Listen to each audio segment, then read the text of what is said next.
नमस्कार प्रेक्षकांनो, घरोघरी मातीच्या चुली या मालिकेच्या येणाऱ्या भागामध्ये जबरदस्त असा ट्विस्ट येणार आहे। तर प्रेक्षकांनो, इथे जानकी आणि ऋषिकेशने ती बाई पार्वती नसल्याचं सत्य आणलं सगळ्यांच्या समोर। आणि त्याचबरोबर प्रेक्षकांनो, हिम्मतराव काकांकडे ऐश्वर्यानेच गुंड पाठवल्याचं सत्य जानकीला कळताच जानकीने उठवला ऐश्वर्याचा बाजार।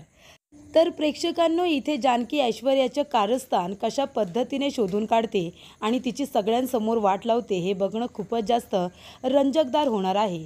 तेव्हा येणाऱ्या भागामध्ये कशा पद्धतीने गोष्टी घडत जाणार आहेत, उलगडत जाणार आहेत, आपण सविस्तरपणे बघूया।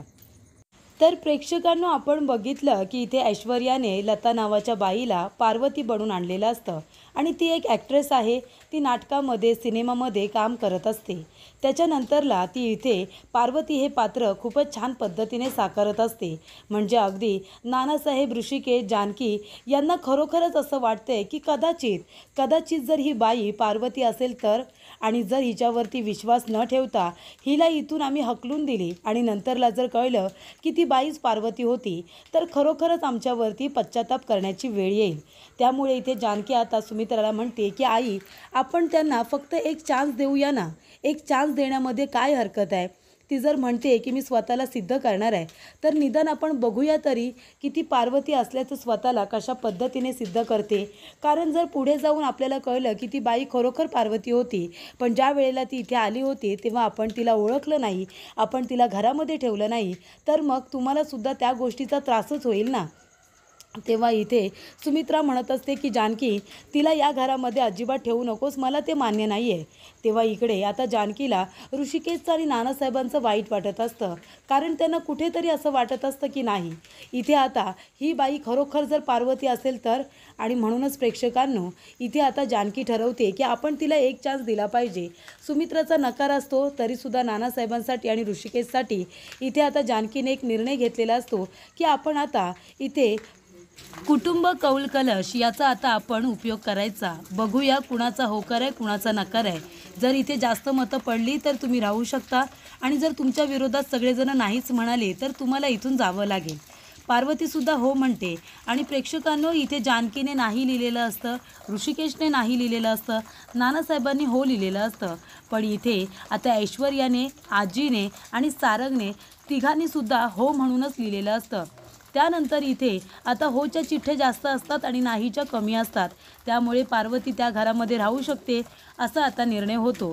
पण त्याचबरोबर इथे आता ऐश्वर्या म्हणत असते की बघितलं ना, आम्ही तर सगळ्यांनी नाही लिहिलं होतं, मग तरीसुद्धा 4 चिठ्ठ्या होच्या कशा काय आल्या। तेव्हा ऋषिकेश म्हणतो मी पण नाही म्हणालो होतो, जानकी म्हणते मी पण नाहीच म्हणाले होते, नाना फक्त म्हणतात की मी हो म्हणालो आहे, कारण का ह्या बाईंना एक चान्स दिला पाहिजे। तेव्हा इथे ऐश्वर्या म्हणते की बघितलं ना, म्हणजे इथे सगळेजण नाही म्हणतायत पण चिठ्ठ्या मात्र होच्या 4 पडल्यात, हे कसं काय घडलं। तेव्हा इथे ऐश्वर्या आता काड्या लावण्याचं काम करते, ही गोष्ट जानकीच्या लक्षात आलेली असते। त्यानंतर प्रेक्षकांनो, इकडे आता सुमित्राला फार राग येतो। सुमित्रा म्हणते ठीक आहे, तुमचा सगळ्यांचा जर हाच निर्णय असेल ना, तर ह्या बाईने ते सिद्ध करावं की ती पार्वती आहे। जर ती पार्वती असेल हे तिने सिद्ध केलं तर त्या क्षणी मी घर सोडून जाईन, आणि ती पार्वती नाही आहे हे ती सिद्ध करू नाही शकली तर मात्र जानकी घर सोडून जाणार।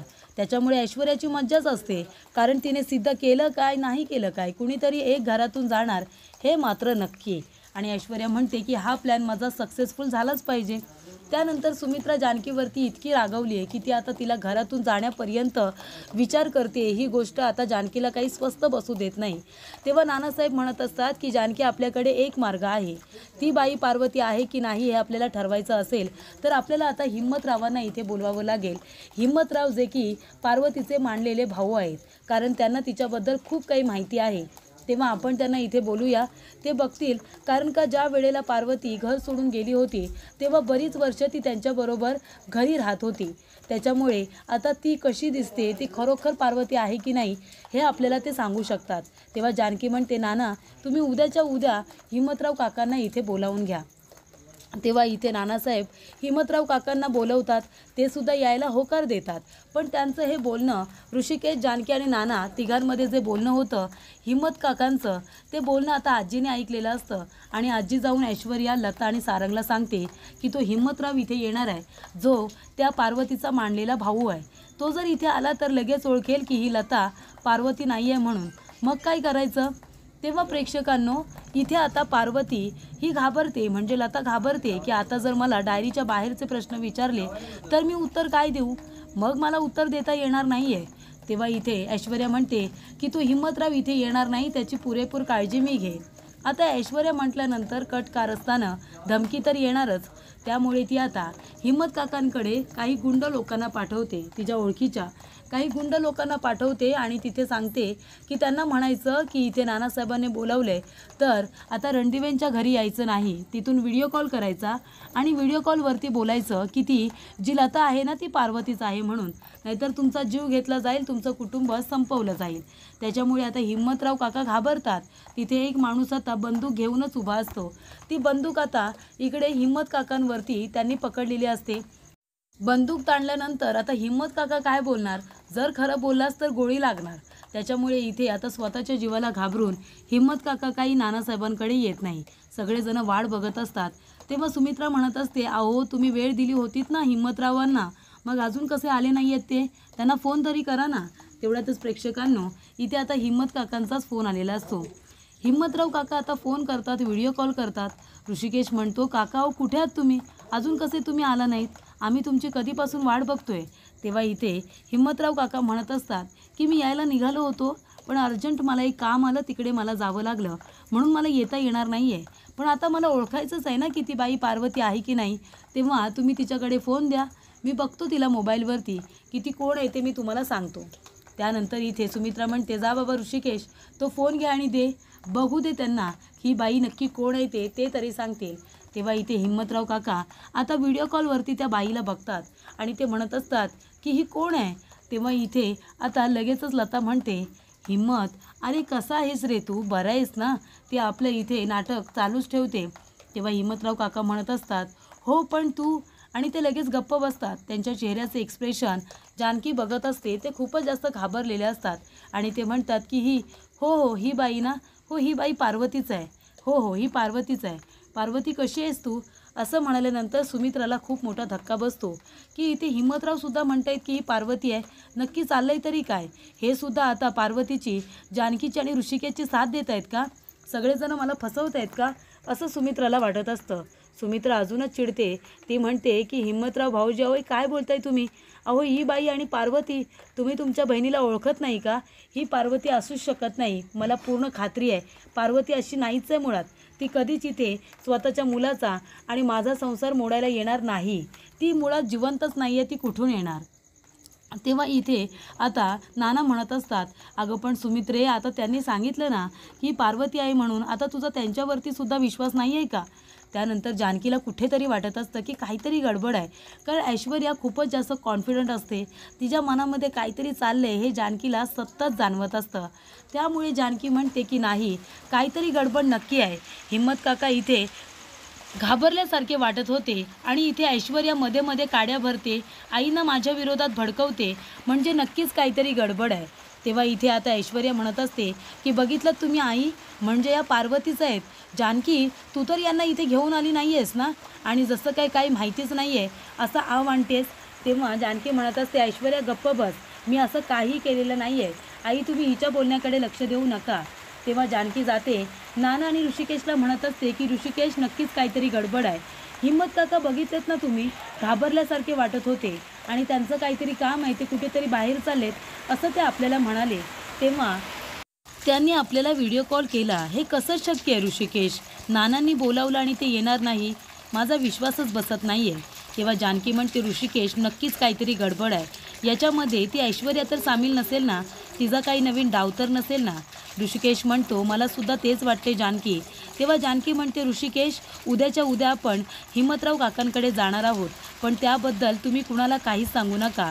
असं बोला की आपण कुठेतरी कामानिमित्त चाललोय, पण आपण हिम्मतराव काकांकडे चाललोय हे बोलू नका. नाहीतर ही गोष्ट जर ऐश्वर्याला कळली आणि ऐश्वर्या या सगळ्यामध्ये सामील असेल तर ती लगेचच काहीतरी हिम्मतराव काकांना नुकसान पोचू शकते.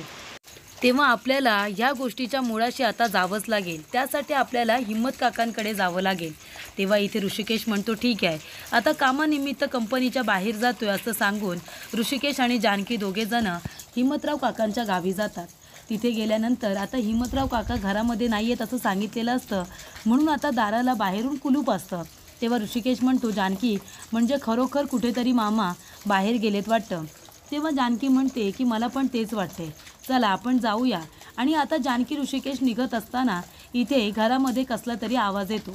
तेव्हा जानकी म्हणते घरामध्ये जर कुणीच नाही आहे तर मग इथे भांडं पडल्याचा आवाज कुठून आला.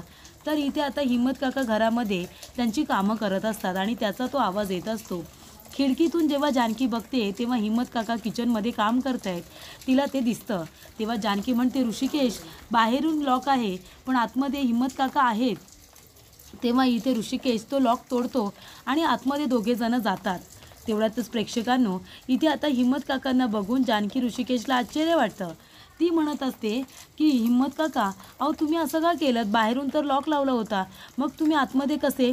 तेव्हा इथे हिम्मत काका जाऊन दरवाजा आधी बंद करतात आणि म्हणतात तुम्ही दोघेजण इथे का आलात, तुम्हाला माहिती आहे का माझ्या जीवाला धोका आहे, काही माणसं माझ्यावरती पारत ठेवून आहेत, आता ते इथे नसतील म्हणून तुम्हाला बघितलं नाही, त्या लोकांनी मला धमकी दिली आहे की मी घरातून बाहेर पडायचं नाही म्हणून. तेव्हा जानकी म्हणते का पण असं का. तेव्हा हिम्मत काका म्हणतात की एक माणूस इथे आला होता, त्याच्याबरोबर आणखीन 2 माणसं होती, त्यांच्या हातामध्ये पिस्तूल होती. त्यांनी सांगितलं की जी बाई व्हिडिओ कॉलवरती म्हणेल की मी पार्वती आहे, तू म्हणायचं की हो हीच पार्वती आहे म्हणून. तेव्हा इथे जानकी म्हणते पण ती माणसं कोण होती आणि का पाठवली होती इकडे. तेव्हा हिम्मत काका म्हणतात की एका बाईचा फोन आला होता, ती म्हणत होती की तुम्ही इथे थांबायचं आणि मला धमकी द्यायची म्हणून, आणि ती माणसं तिला ऐश्वर्या मॅडम असं म्हणत होती. तेव्हा इथे आता जानकीला कळतं की हा सगळा ऐश्वर्याचा डाव आहे. तेव्हा ते गुंड लोक तिथे येतात जे इथे हिम्मत काकांवरती लक्ष ठेवून असतात. ऋषिकेश त्यांना पकडतो आणि त्यांना मारतो. ऋषिकेश म्हणतो चला म्हणजे सत्य तर कळलंय की ती बाई पार्वती आई नाही आहे म्हणून. तेव्हा ऋषिकेश म्हणतो हिम्मत काका चला आता तुम्हाला कोणी त्रास देणार नाही, आता सत्य काय आहे ते आम्हाला कळलंय. तेव्हा ऋषिकेश हिम्मत काकांना आपल्याबरोबर आता घरी घेऊन येतो आणि जानकी पोलिसांना फोन करते आणि पोलिसांना सुद्धा घरी बोलावते. त्यानंतरला हिम्मत काकांना आता जानकी म्हणते की जे काही सत्य आहे ते तुम्ही सगळ्यांना सांगा. तेव्हा हिम्मत काका म्हणतात की ही बाई पार्वती नाही आहे. तेव्हा ती बाई म्हणते अरे हिम्मत काय बोलतोयस तू, अरे मीच तुझी बहीण पार्वती आहे ना. तेव्हा हिम्मत काका म्हणतात की हो का, मग तू मला सांग तू किती वर्ष माझ्या घरी आमच्याबरोबर राहत होतीस ते सांग बरं तू सगळ्यांना. तेव्हा इथे पार्वती आता गप्पच बसते. तेव्हा इथे हिम्मत काका म्हणतात की तू घर सोडलंस त्यानंतर तू आमच्याबरोबर आमच्या घरी राहत होतीस आणि तू बरीच वर्ष आमच्याबरोबर राहिलीस आणि थोड्या वर्षानंतरच तू आमच्याकडून निघून गेलीस. अगं 15-20 वर्षे तर तू आमच्याबरोबरच राहत होतीस ना. तेव्हा इथे आता लगेचच पोलीस तिथे आलेलेच असतात. पोलीस म्हणतात कोण आहेस कोण तू. तेव्हा इथे पार्वती घाबरते. लता म्हणते की हे बघा मी पार्वती वगैरे नाही आहे, या बाईने मला इथे बोलावलं होतं, मी एक ॲक्ट्रेस आहे, मी काम करते आणि त्याचे पैसे घेते. ही बाई म्हणाली की तुला रोल करायचा आहे त्याचे तुला मी खूप जास्त पैसे देईन आणि म्हणून मी इथे आले. तेव्हा जानकी म्हणते की तुम्ही ॲक्ट्रेस आहात ना, लोकांचं मनोरंजन करायचं असतं, इथे लोकांच्या भावनाशी खेळायचं नसतं, त्यांचे संसार उद्ध्वस्त करायचे नसतात. तुमच्या इथे येण्यामुळे आमच्या कुटुंबामध्ये किती गैरसमज झाले, किती मानसिक ताण झाला. ह्या वयेमध्ये माझ्या इथे आईंना नानांना किती त्रास सहन करावा लागला कळते का तुम्हाला, आमच्यामध्ये वाद झाले. तेव्हा इथे आता पार्वती म्हणजे ती लता म्हणत असते की हे सगळं या लोकांनी मला करायला सांगितलं होतं. सारंग ऐश्वर्या आणि आजीचं नाव घेतलं जातं. तेव्हा इथे जानकी म्हणते बघितलं ताई, ज्या माणसांवरती तुमचा विश्वास होता त्या माणसांनीच हे सगळं घडून आणले आणि खापर फोडतायत माझ्यावरती. प्रत्येक वेळेला हे लोक माझ्यावरती असे नको ते आरोप करतात आणि तुम्ही त्यांच्यावरती विश्वास ठेवता. तेव्हा इथे लता म्हणते मला माफ करा, पण तुम्हाला जर अरेस्ट करायचं असेल ना तर ह्या लोकांना करा, कारण ह्यांनी तुमचं घर तोडण्याचा प्रयत्न केला आहे. तेव्हा इथे सुमित्रा येते आणि सारंगच्या थोबाडीत देते, ऐश्वर्याच्या थोबाडीत देते आणि तिच्या आईला म्हणते, आई तू तुझी बॅग पॅक कर, आताच्या आता तू कोकणात जायचं आणि कोकणाच्या घरी जाऊन राहायचं. तिथे जाऊन घरदार साफ कर आणि तिथेच राहा. तू इथे राहू नकोस, कारण तुझ्यामुळे मी खूप त्रास सहन केला आहे. तेव्हा इथे आता सत्य काय आहे ते कळल्यानंतर इथे आता सुमित्राचे डोळे उघडलेले असतात. त्या लताला तिथून आता पोलिसांनी जायला सांगितलेलं असतं, नाहीतर तुला अरेस्ट केलं जाईल असं सांगितलं जातं. लता म्हणते की मी एक ॲक्ट्रेस आहे, मला पैसे दिले म्हणून मी इथे काम करायला आले होते, या लोकांना तुम्ही अरेस्ट करा. त्यामुळे इथे सुमित्रा म्हणते की आताच्या आता सारंग आणि ऐश्वर्या तुम्ही लोक इथून चालते व्हा, आणि आई तू कोकणाचा आता रस्ता पकड, तू सुद्धा इथे राहायचं नाही. माझा संसार इथे उद्ध्वस्त करण्याचा प्रयत्न केलात. हिम्मत काका म्हणत असतात की मला धमकी देण्यात आली होती, म्हणून त्यावेळेला मी म्हणालो की ही बाई ही पार्वती आहे म्हणून, पण तेव्हाच मला सत्य येऊन सांगायचं होतं, पण माझ्यावरती या ऐश्वर्याने पाठवलेली माणसं लक्ष ठेवून होती. तेव्हा सुमित्रा म्हणते की पार्वती ताई मला माहिती आहे खूपच चांगल्या होत्या, त्या अशा येऊन माझा भरलेला संसार कधीच मोडणार नाही. माझा पूर्ण विश्वास आहे त्यांच्यावरती, अगदी स्वतःपेक्षाही जास्त. ऋषिकेश तुझी आई खूप चांगली होती, अगदी तुझ्यासारखी आणि जानकीसारखी. असं म्हणाल्यानंतर ऋषिकेशला फार आनंद होतो. तेव्हा इथे नाना म्हणत असतात की बरं झालं हिम्मतराव तुम्ही इथे आलात आणि काय खरं काय खोटं ते सांगितलं. अशा पद्धतीने जानकीने आता सत्य शोधून काढलेलं असतं की लता ही खरी पार्वती नाही आहे, आणि ते सत्य सगळ्यांच्या समोर आणत इथे ऐश्वर्याचा सुद्धा चांगल्या पद्धतीने बाजार उठवलेला असतो. तिचं हे सत्य, तिचं हे प्लॅनिंग सगळं सुमित्राला सांगितलेलं असतं. त्यामुळे सुमित्राने सारंगची, ऐश्वर्याची आणि स्वतःच्या आईची चांगलीच आता हक्कलपट्टी केलेली असते.